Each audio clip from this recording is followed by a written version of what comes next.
지난주 우리에게 주셨던 말씀이 뭐였죠? 여러분 수요일하고 금요일날 말씀 들으셨어요? 고개 끄덕이시는 분이 참 많네요. 다행입니다. 지난주는 야고보서 1장 19절에서 20절 말씀이었고요. 그 중심 내용이 사람이 성을 내는 것은 하나님의 의를 이루지 못한다라는 내용이었습니다. 그래서 우리가 성내기를 절제를 해야겠는데 그 방법들이 뭐가 있을까? 잠언서를 중심으로 찾아봤고요. 그리고 또 말하기는 더디하고 듣기는 속히 하는 것이 하나님의 의를 이루는데 도움이 된다라는 것을 알게 됐습니다. 그래서 우리가 예수님처럼 다투지 않고 들레지 않고 온유한 사람이 되기로 결단하고 함께 기도하는 시간을 가졌습니다. 오늘은 마태복음 14장 22절에서 23절 말씀, 요나서 말씀, 사도행전 27장 말씀, 마가복음 4장 35절에서 41절 말씀, 이 네 군데를 통해서 그 안에 등장하는 풍랑을 만난 세 사람을 우리가 보면서 우리 인생 가운데 거센 풍랑처럼 다가오는 많은 문제와 역경 앞에서 우리가 어떤 자세를 취해야 되고 무엇을 배워야 되는지에 대해서 여러분에게 말씀을 증거하려고 합니다. 오늘은 마태복음 14장 22절에서 33절만 읽고요. 나머지 요나서나 사도행전 27장이나 마가복음 4장 35절에서 41절은 꼭 집에 가서 꼭 읽으시기 바랍니다. 요나서도 1장에서 4장밖에 없고요. 짧아요. 10편처럼. 그러니까 꼭 여러분이 오늘이 가기 전에 읽어보시기를 바랍니다. 오늘 본문 읽도록 하겠습니다. 각자 성경을 찾으시거나 아니면 모니터를 봐주세요. 우리 교독하겠습니다. 예수께서 즉시 제자들을 재촉하사 자기가 무리를 보내는 동안에 배를 타고 앞서 건너편으로 가게 하시고 무리를 보내신 후에 기도하러 다른 올라가니라. 저물매 거기 혼자 계시더니 배가 이미 육지에서 수리나 떠나서 바람이 거스름으로 물결로 말미암아 고난을 당하더라. 왕사님이 예수께서 바다 위로 걸어서 제자들에게 오시니 제자들이 그가 바다 위로 걸어오심을 보고 놀라 유령이라 하며 무서워하여 소리 지르거늘 예수께서 즉시 이르시되 안심하라. 나니 두려워하지 말라. 베드로가 대답하여 이르되 주여 만일 주님이시거든 나를 명하사 물 위로 올라오라 하소서 하니 오라 하시니 베드로가 배에서 내려 물 위로 걸어서 예수께로 가되 바람을 보고 무서워 빠져가는지라 소리질러 이르되 주여 나를 구원하소서 하니 예수께서 즉시 손을 내밀어 그를 붙잡으시며 이르시되 믿음이 작은 자여 왜 의심하였느냐 하시고 배에 함께 오름에 바람이 그치는지라 배에 있는 사람들이 예수께 전하며 이르되 진실로 하나님의 아들이소이다 하더라. 아멘.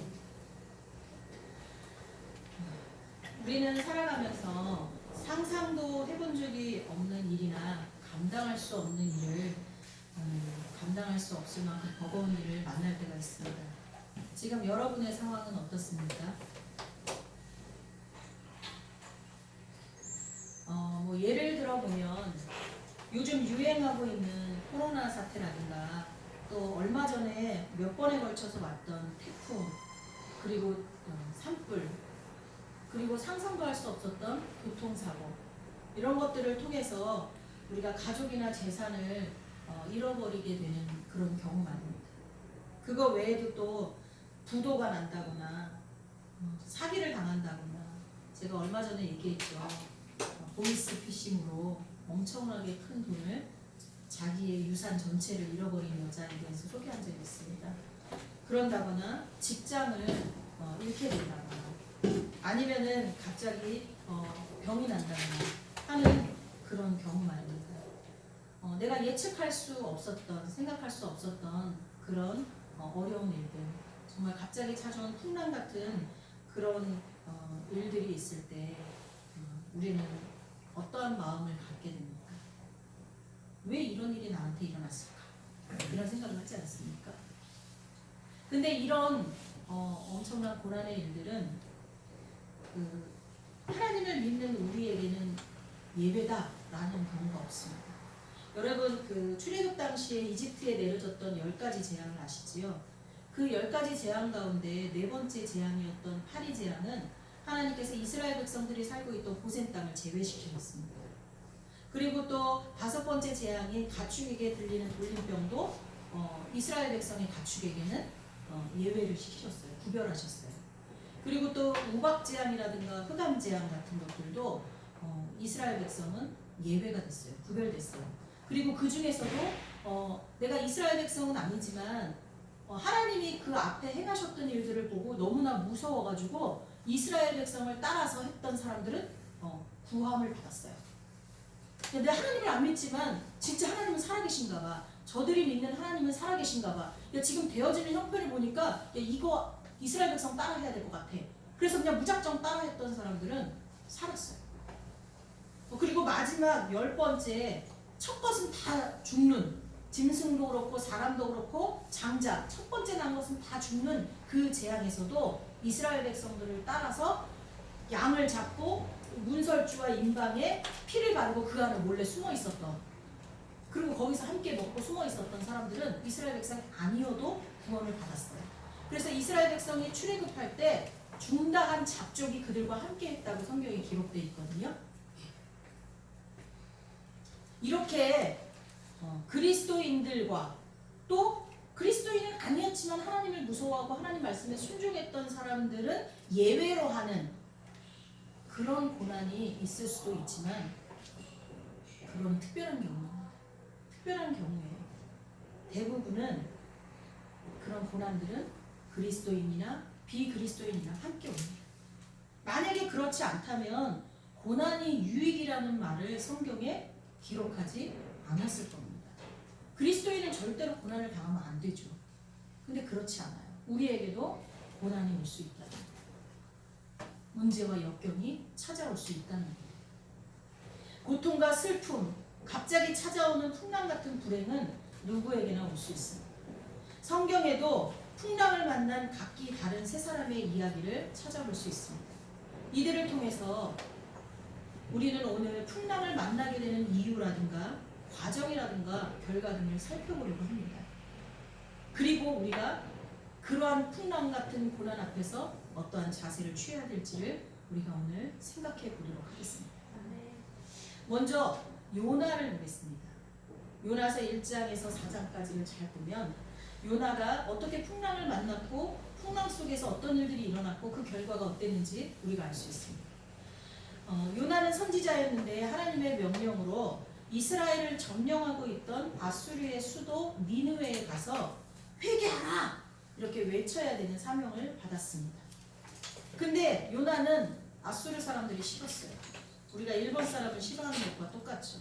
우리를 지배하고 있는 아수르가 좋겠습니까?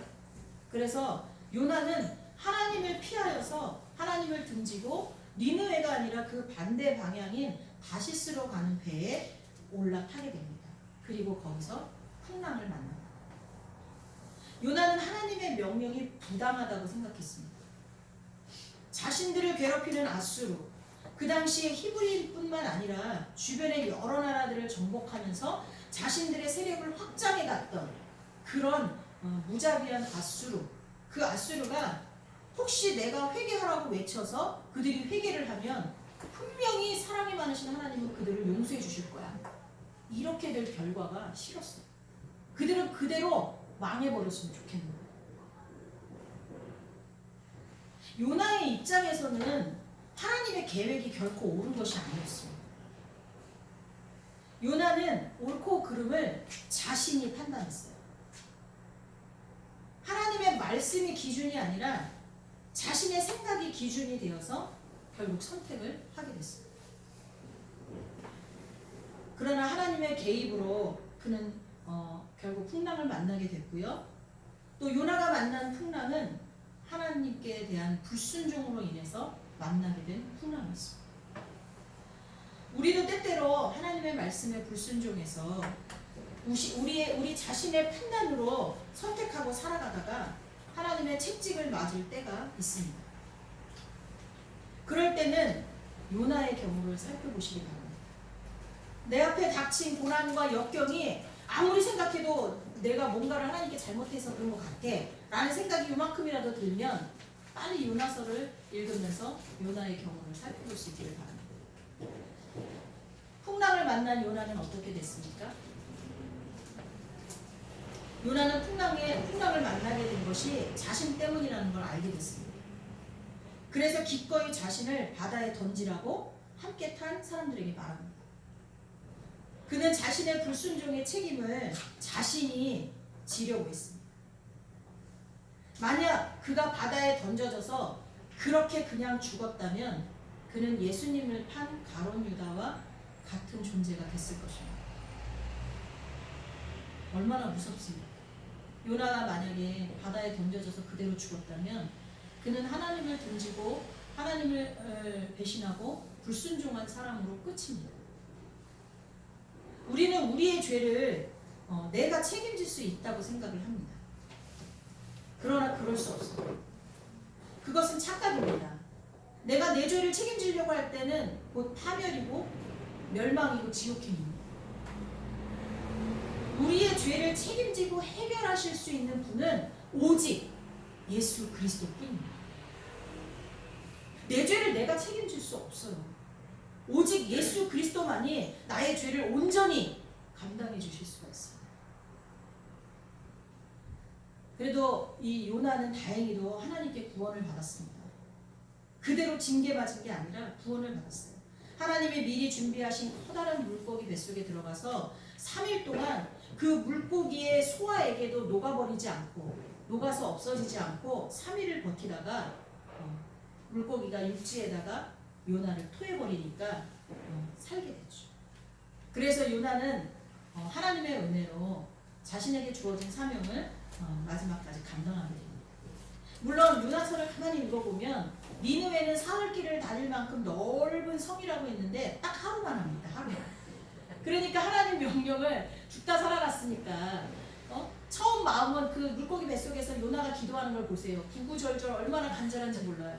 그러다가 살아났으면 사흘이 아니라 거기를 뺑뺑뺑뺑 돌면서 꽃배기로 할 것 같은데 안 그래요. 사람은 참 대단하죠. 그래서 하루만 꾸역꾸역 합니다. 그리고 그 뒤는 한번 읽어보세요. 참 재밌는 일들이 있어요. 근데 그럼에도 불구하고 요나가 그 풍랑 속에서 경험한 게 뭘까요? 그건 하나님의 사랑입니다. 하나님의 구원입니다. 하나님이 한 번 택한 자에 대해서는 그가 아무리 실수하고 죄를 진다 하더라도 그것을 끝까지 감당하신다는 거예요. 그래서 십자가를 지셨잖아요. 그래서 저와 여러분이 여기 있는 거예요. 만약에 우리가 한 번 실수하고 10번 실수하고 100번 실수했는데 하나님 우리를 버리셨다면 여기 못 있어요. 아멘이십니까? 요나는 하나님의 엄청난 은혜를 입고 다시 살아나는 축복을 받았습니다. 그 풍랑의 과정 속에서 하나님의 사랑을 깊게 체험했습니다. 이것을 통해서 우리가 알 수 있게 되는 것이 무엇입니까? 그것은 우리가 우리의 허물과 죄악으로 풍랑을 만난다 해도 저와 여러분의 죄악 때문에 징계받고 채찍에 맞아서 지금 고난과 역경 중에 있다고 해도 하나님의 구원의 손길, 하나님의 사랑은 변함이 없다는 것입니다. 하나님은 한 번 택한 하나님의 자녀를 버리시지 않을 뿐만 아니라 끝까지 우리를 인도해 주십니다. 그래서 요나는 물고기 뱃속에서도 하나님을 찬양했어요. 요나서 2장을 보세요. 무섭게 일렁이는 풍랑 속에 빠져가면서 죽을 것만 같은 순간에도 칠흑같이 어둡고 답답한 물고기 뱃속에서도 두려워하지 않고 원망하지 않고 좌절하지 않고 절망하지 않고 그 대신 회개하고 감사하고 하나님을 찬양했다는 것입니다. 이것을 통해서 우리는 우리 앞에 고난이 있을 때, 내가 고난과 역경 속에 있을 때 내가 할 일을 알 수 있는 거예요. 그건 뭐예요? 회개하고 하나님을 찬양. 그럼 나머지는 다 어떻게 하신다고요? 하나님이 알아서 다 해주십니다. 두 번째 바울을 보겠습니다. 사도 바울. 사도 바울에 대해서는 27장, 사도행전 27장을 보시면 됩니다. 근데 바울은 요나와는 다른 경우로 풍랑을 만납니다. 바울은 하나님이 맡기신 사명을 감당하기 위해서 사실은 피할 수도 있었어요. 피해갈 수도 있었어요. 그렇지만 하나님이 맡기신 거니까 내가 끝까지 그 길을 가겠다라고 선택하고 가다가 풍랑을 만납니다. 근데 그 풍랑을 만난 것도 자기 때문이 아니에요. 주변에 있는 불신자들 때문이었습니다. 바울은요, 그 배에서 뭐라고 얘기하냐면 배가 잠깐 멈춰 있었거든요. 안전한 항구에 있었어요. 그때 이 바울이 이렇게 말합니다. 사도행전 27장 10절에서 말하되 여러분이요 내가 보니 이번 항해가 화물과 배만 아니라 우리 생명에도 타격과 많은 손해를 끼치리라. 이렇게 말하면서 좀 여기서 머물렀다 가자 그래요. 좀 어느 정도 있다가 안전할 때 가자라고 얘기하지만 사람들은 그 말을 들어주지 않아요. 바울의 말을 듣고 조금 지체했다가 갔으면 풍랑을 만나지 않았을 텐데 사람들은 하나님의 사람의 말보다는 우리 같은 사람들의 그리스도인들의 말보다는 자신들의 경험과 정보를 더 믿고 곧바로 항해를 다시 시작합니다. 그래서 결국은 유라돌로라는 광풍을 만나서 배가 파손될 위기에 그리고 그 배에 탄 모든 사람이 죽게 될 위기에 처하게 됩니다. 우리도 그렇지 않습니까? 이 세상에서 불신자들과 섞여 살다 보니까 우리의 선한 뜻을 포기하고 저들을 따라갈 수밖에 없는 상황에 놓이기도 합니다. 특히나 계급사회나 단체사회에서 생활할 때 더 그렇습니다. 아니 계급사회 단체사회뿐만 아니라 가정에서도 그렇지 않습니까? 나만 옳다고 고집할 수 없을 때가 많습니다. 그러다가 하나님의 분노가 바라게 되면 하나님이 분노하시게 되고 징계하시게 되면 억울하게도 우리도 저들과 함께 고통을 당하게 됩니다. 소돔과 고모라 성에도 무죄한 자들도 있었을 거예요. 어린아이들 같이 순진한 자들도 있었을 거예요. 그런데 그들도 소돔과 고모라의 전체적인 죄 때문에 불신자들 때문에 하나님이 거기를 유황과 유황으로 불로 멸하실 때 같이 다 죽었잖아요. 물론 그 징계의 원인 속에서 우리가 완전히 자유롭지는 못해요. 우리도 거기에 보탰을 수도 있어요. 우리의 죄도.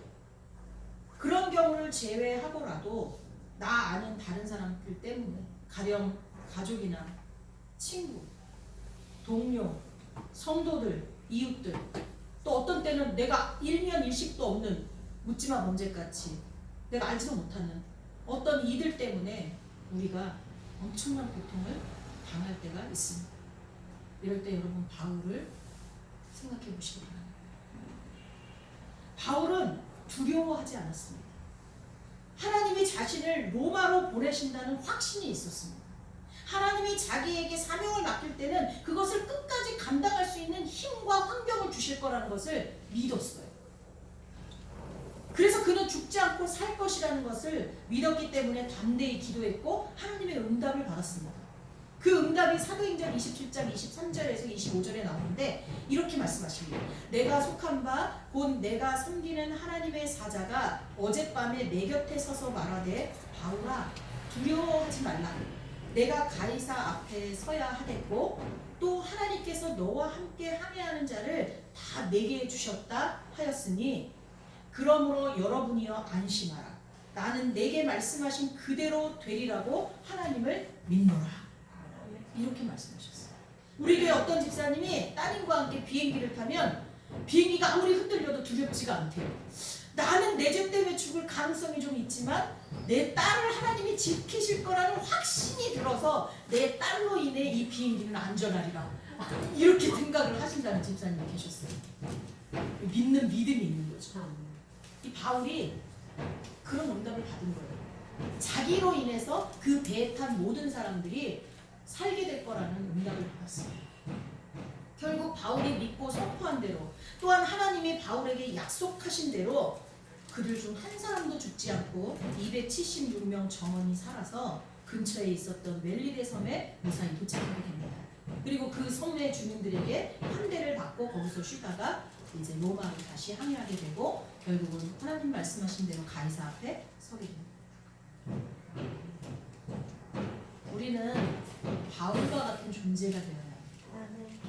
다른 이들로 인해서 내가 풍랑을 만났다 해도 내가 내 부모로 인해 내 남편과 아내로 인해 내 자식으로 인해 애꿎은 동료들로 인해 또 무슨 성도들로 인해 주변의 사람들로 인해서 내가 풍랑을 맞았다 할지라도, 당했다 할지라도, 오히려 거꾸로 나로 인해서 풍랑 속에 함께 있는 그 모두를 구원해낼 수 있는 그런 존재가 되어야 될 줄 믿습니다. 그래서 그리스도인은 미랄이 되는 거예요. 그렇게 되려면 우리 모습이 어때야 돼요? 바울처럼 하나님만 바라보고 있어요. 하나님의 말씀에 완전히 순종해야 돼요. 하나님이 맡긴 사명에 목숨을 다해야 돼요. 우리가 바울을 배워야 되지 않겠습니까? 하나님을 진정으로 사랑하는 사람이어야겠습니다. 그래야 우리가 바울과 같이 풍랑을 만나도 나뿐만이 아니라 나로 인해 나를 힘들게 하고 나를 풍랑 속에 갇히게 하는 모든 이들에게까지 하나님의 은혜가 임하도록 그 역할을 하는 도구가 될 줄 믿습니다. 바로 이것이 증인된 삶입니다. 너희는 증인이 되라고 했잖아요. 우리는 우리의 삶을 통해서 하나님이 살아계시다는 것을 선포할 수 있는 사람이 되어야겠습니다. 마지막으로 예수님. 예수님에 대해서는 마가복음 4장 35절에서 41절, 마태복음 14장 22절에서 34절 오늘 읽은 본문 이 두 군데서 볼 수 있습니다. 예수님이 성경에 이제 풍랑을 만나신 일이 두 번 기록되어 있는데요. 그 첫 번째는 마가복음에 나오는데 제자들과 함께 배를 타고 거라사인 지방으로 가시다가 광풍을 만납니다. 근데 그때 예수님은요 배 밑에서 주무시고 계셨어요. 제자들이 이 풍랑을 만나니까 너무너무 무서운 거예요. 너무너무. 그래서 막 예수님을 깨우면서 막 호들갑을 떨죠. 그때 예수님이 잠잠하라 고요하라 이렇게 명하시니까 바다가 예수님의 말씀에 순종하여 찬찬해지더라고요. 그리고 다른 날에는 제자들이 먼저 배를 타고 게네사렛으로 가고 있을 때 풍랑을 만나요. 그때 예수님이 무리를 걸어서 그 풍랑이는 무리를 걸어서 제자들에게 갑니다. 그 시간이 성경에 밤 사경이라고 되어 있는데요. 이건 새벽 3시에서 6시예요. 참고로 제가 하나 알려드리면 이스라엘은 시간을 어떻게 보냐면요. 밤의 시간은 저녁 6시부터 다음날 아침 6시까지 4개로 나눠요. 그래서 6시부터 7, 8, 9시까지 1경, 그 다음 9시부터 10시, 11시, 12시까지 2경 이런 식으로 나눠요. 그러니까 4경이 되면 새벽 3시에서 6시 사이예요. 그리고 낮 시간은 또 달라요. 새벽 6시부터 저녁 6시까지 12시간을 12개로 쪼개요. 그래서 1시, 2시, 3시, 4시, 5시 이렇게 나눠요. 그래서 3시라고 하면 시계의 반대편을 보셔서 오전 9시라고 생각하시면 돼요. 그래서 예수님이 십자가에 달리실 때의 그 시간이 몇 개 나오거든요. 잘 아시면 돼요. 그래서 낮 시간은 12개로 쪼개서 12시간을 12개로 쪼개서 1시, 2시, 3시, 4시 이렇게 쭉 나가고요. 밤 시간은 12시간을 4개로 쪼개서 1경, 2경, 3경, 4경 이렇게 나가요. 그래서 새벽녘이죠. 사실 이 새벽녘이 가장 무섭잖아요. 귀신도 주로 어때 나타나요? 12시 때가면 나타난다고 하지만 새벽녘에 많이 무서워하거든요. 근데 얘네들도 똑같이 예수님이 걸어오는 걸 보고 뭐라 그래요? 유령인가 이게 물귀신인가 이렇게 생각을 해요. 근데 그때 우리가 알고 있는 유명한 사건이 벌어지죠. 예수님이 걸어오는 걸 보고 베드로가 예수님임을 확인하고서는 예수님 맞죠? 예수님이시면요 저도 명하여서 예수님처럼 한번 걸어보게 해주세요. 이렇게 말을 해요. 그래서 결국은 베드로도 어떻게 돼요? 배에서 나와서 무리를 걸어요. 근데 그걸 계속 걸어서 예수님 있는 데까지 가서 예수님 품에 딱 안겼으면 얼마나 좋았겠어요. 근데 베드로도 우리하고 똑같아요. 이게 중간에 믿음이 흔들리는 거예요. 뭘 봤기 때문에? 일렁이는 파도를 본 거죠. 이 물을 봐버리니까 너무 무서운 거예요. 우리도 하나님 믿습니다 하고 믿어요. 처음에 믿어져요. 그리고 그 상태로 계속 주님께 가가지고 품에 안기면 돼. 그러면 너무 좋아. 근데 중간에 꼭 뭐예요? 문제를 바라보게 되고 상황을 바라보게 되고 역경을 바라보게 돼요. 그럼 어떻게 되죠? 그 순간 순식간에 물속에 빠지게 돼요. 베드로도 똑같아요. 그래서 막 허우적대니까 예수님이 베드로를 탁 잡으셔서 건져주시죠. 우리가 여기서 배우고 알아야 될 것이 무엇이겠습니까? 첫째는요. 하나님이신 예수님도 풍랑을 만났다는 것입니다. 또한 예수님과 함께 배에 타고 있었던 제자들도 풍랑을 만났어요. 물론 예수님은 풍랑을 말씀으로 잠잠케 하시긴 했어요. 금방. 근데 우리 그렇게는 못하잖아요. 그렇죠? 그렇기 때문에 여러분 따라해보세요. 나는 절대 풍랑을 만날 일이 없다. 풍랑을 만날 일이 없다. 그 생각을 하시면 안 돼요. 아멘. 아시겠습니까? 아멘. 하나님이신 예수님도, 예수님과 함께 있었던 제자들도 다 풍랑을 만났어요. 그래서 우리가요, 우리 믿음이 어떻든, 야, 저 사람은 믿음이 되게 좋은데 왜 저렇게 어려운 일을 겪어? 야, 저 사람의 삶은 되게 그리스도인 같은데 저렇게 어려움을 겪는 거 보니까 저 사람 이중인격자 아니야? 앞에서는 막 교회 안에서는 거룩한 척하고 신앙생활 잘하는데 저 사람 분명히 가정에서나 직장에서는 엉망일 거야. 그러니까 하나님께서 저런 고통을 주시지. 이렇게 생각하면 안 된다는 거예요. 아멘. 우리의 믿음이 아무리 좋아도, 우리의 삶이 아무리 경건하고 거룩해도 우리는 풍랑을 만날 수가 있어요. 아멘. 욕도 그랬잖아요. 그렇죠? 그래서 먼저 풍랑은 나도 만날 수 있다. 아멘. 이거 알고 계시죠? 우리는 풍랑을 통해서, 그렇지만요, 보세요. 우리는 풍랑을 통해서 베드로처럼요, 물 위를 걸어보는 기적을 체험할 수가 있어요. 그래서 고난이 유익인 거예요. 고난이 없을 때는요, 하나님이 주시는 놀라운 일들을 우리가 체험하기가 어려워요. 근데 고난과 역경 속에서는 하나님이 주시는 놀라운 기적 같은 일들을 체험하는 거예요. 그러니까 복인 거예요. 그리고 또 바람과 바다를 다스리시는 하나님을 만나게 돼요. 그분과 정면으로 만나요. 우리의 고난과 고통을 다스리고 그것을 잠잠케 하시는 주님을 만날 수 있다. 이게 얼마나 복인 거예요. 두 번째로, 어떠한 풍랑도 하나님께서 다 다스린다는 것을 기억해 두시기 바랍니다. 우리의 삶에 닥쳐오는 풍랑 같은 어마어마한 문제와 고통, 슬픔, 그런 것들은 하나님께 하나도 문제가 되지 않습니다. 그런 걸 보고 하나님이 허둥지둥하고 해결하려고 하고 이렇지 않아요. 그냥 오직 말씀 잠잠케 하실 수 있습니다. 그 모든 것들이 하나님의 주권에 굴복할 수밖에 없는 것들임을 우리는 아셔야 됩니다. 그리고 그런 능력을 행하시는 분이 누구라고요? 나의 아버지. 나의 아버지. 이 모든 것을 우리로 하여금 경험하게 하신 분이 풍랑을 잠잠케 하시고 물 위를 걸으신 예수 그리스도이신 줄 믿습니다. 아멘. 정리해 보겠습니다. 풍랑을 만나게 되는 원인으로는 하나님에 대한 불순종, 요나처럼, 그리고 바울처럼 나는 가만히 있었지만 타인들에 의해서 내가 사명을 끝까지 감당하려고 했던 것밖에 없는데 주변에 있는 불신자들 때문에, 그리고 또 마지막으로 예수님의 경우처럼 하나님이 하나님됨을 선포하시려고, 우리가 더 그런 하나님을 경험하게 하시려고, 우리를 더 믿음 있게 더 성장하게 만드시려고 하는 하나님의 계획과 섭리 속에서 우리가 풍랑을 만나게 됩니다. 이렇게 풍랑의 원인이 각각 달랐다 해도 그 안에서 우리가 경험할 수 있는 것들은 똑같았습니다. 그것은 하나님의 구원과 사랑입니다. 때로는 우리를 죄에서 돌아서게 하고 우리에게 주어진 사명을 끝까지 감당하게 하고, 또 우리로 하여금 하나님의 살아계심을 선포하는 증인이 되게 하고, 또 하나님을 더 깊이 깨닫게 하시려는 하나님의 사랑과 은혜가 그 풍랑 속에 있다는 것을 기억하시기 바랍니다. 아멘. 그래서 우리가 풍랑을 잘 극복하고 나면은 어떤 결과가 주어지냐? 우리의 믿음도 성장하고 하나님과 더 가까워지고 우리를 통해서 주변 사람들이 구원받고 복을 받게 되는 결과가 주어집니다. 아멘. 그러니 우리가 풍랑 같은 고난 앞에서도 그저 감사하고 하나님을 절대로 신뢰하면서 견뎌야 되겠습니다. 아멘. 기도하겠습니다. 하나님 감사합니다.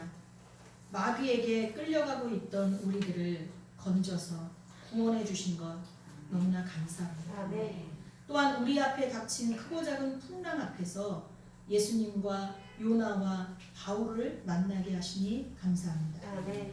요나처럼 불순종으로 풍랑을 만나는 일은 없어야겠지만 혹시라도 우리의 연약함으로 인해 그런 일이 일어난다 해도 우리를 끝까지 붙들어 주시리라는 것을 알게 하시니 감사합니다. 아멘.